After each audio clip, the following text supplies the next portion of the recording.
Տիկին Հակոբյան, նախ ստեղծված իրավիճակի մասին ձեր արձագանքը դատարանի որոշման, այս հապճեպության, արագ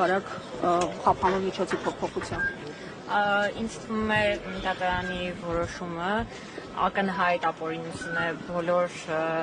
շրջանակների համար, այդ թվում ոչ միայն իրավաբանական հանրույթի համար, անզեն աչքով անգամ երևում է եւ քանի որ մեր երկրում տեսնում եք ինչ իրավական վակխանալի է տիրում, ընդդիմադիր համայնքապետերի այսպես շղթայական կալանավորումը բնականաբար տրամաբանորեն պետք է հանգեցներ նաեւ Դավիթ Համբարձումյանի կալանավորմանը եւ ինչպես արդեն նշվել է բազմիցս, ինչպես փաստաբան Տիգրան Աթանեսյանն է նշել 7.5 տարի առաջ տեղի ունեցած իրադարձությունների վերաբերյալ, որը ակնհայտորեն որևէ իրավական հիմք չի պարունակում, կայացվեց շատ հապճեպ դատաբջիջ, որը ընդհանրապես նպատակ ուներ մեկուսացնելու Դավիթ Համբարձումյանին այս ամբողջ քաղաքական process-ներից, թե գալիք ընտրությունների համատեքստում, թե առավել Եվս այն հանգամանքը հաշվի առնելով, որ նա պատիվ ունեմ խմբակցության կողմից ներկայացված է իբրև վարչապետի թեկնածու, միասնական թեկնածու։ Եվ բնականաբար, ինչպես տեսնում եք նախորդիվ,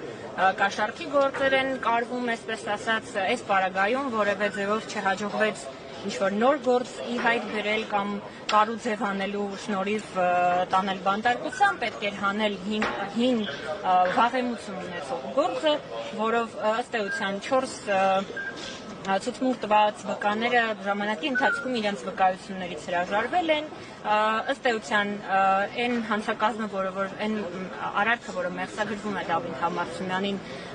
գոյություն չունի իրականության մեջ, քանի որ, ինչպես գիտեք, ինքը որպես կազմակերպիչ է հանդես գալիս, բայց այդ գործով չկան ուժածներ, չկան մասնակիցներ, կա միայն կազմակերպիչ եւ բնականաբար բոլորի մասով գործը կարճվել է, անհապաղ պետք էր նրան կալանավորման տանել, մեկուսացնելու նպատակով, ինչն էլ արվեց տխրահռչակ դատավորի կողմից։ Նախորդ գործը հաշվի առնելով այս գործը ինչ հանգուցալուծություն ունենա նախորդ քաղաքապետերի նկատմամբ։ Դե ինչպես տեսնում եք, ամենավառ օրինակը Վանաձորի քաղաքապետ Մամիկոն Ասլանյանն էր, որը տեսակ քանի տարի անցկացրեց անազատության մեջ։ Այդ նույն տրամաբանությամբ էլ պետք է դիտարկել, քանի որ իրավական եւ օրինականության հետ առհասարակ կապ չունեցող գործի մասին ենք մենք հիմա խոսում, սա քաղաքական պատվեր է եւ այս երկրում շարունակելու են քաղաքական պատվերները լինել այնքան ժամանակ, քանի դեռ այս խմբակը զարթել է իշխանությունը Հայաստանի Հանրապետությունում։